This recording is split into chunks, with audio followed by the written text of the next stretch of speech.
Hey guys, we're seeing some fireworks in the debt ceiling Battle Royale.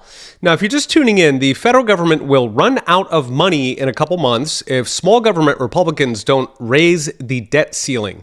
This week, those Republicans are pushing a bill to take actual default off the table and possibly Social Security and Medicare to protect some of the human shields that big spenders normally use to force through ceiling hikes.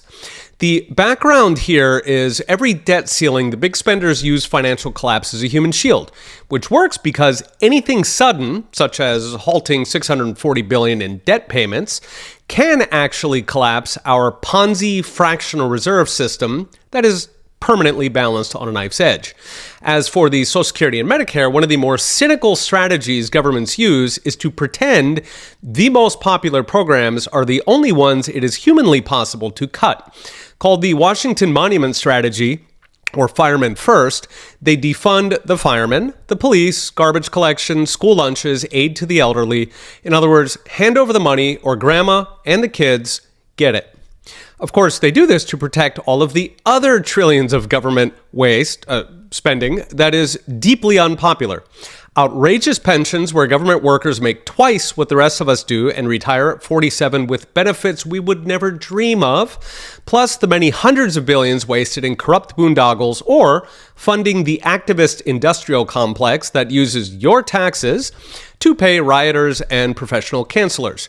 The kids' lunch money is sacrificed so cronies and activists can get paid.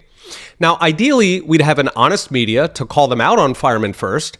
Plus, we'd have a full reserve banking system that wasn't vulnerable to default. Sadly, we don't live in that world. And so this effort, taking the financial panic and the school lunches off the table, is a good thing. Now, going by history, it's not going to happen. Either the human shield strategy works or the bureaucrats game it into parody. But just for fun, what if it did? Well, in theory, the feds would have to immediately go to zero deficit, meaning about $1.4 trillion in spending reductions this year alone. And this would be concentrated in the waste, the handouts to corporation, the handouts for foreign aid, the wars of choice, the job-killing environmental regulators, the bureaucrat paradises from the Department of Education to regime media, NPR. Economically, it gets interesting. Now, a $1.4 trillion spending reduction looks like a hit. That's about 6% of GDP. But it's actually an enormous boost to the wealth of the American people. This is because government statisticians, naturally, pretend that government spending has the same value as if you spent your own dollars. In reality, nothing's been destroyed. The government is simply giving that buying power back to the people instead of hogging up the real resources we could have used.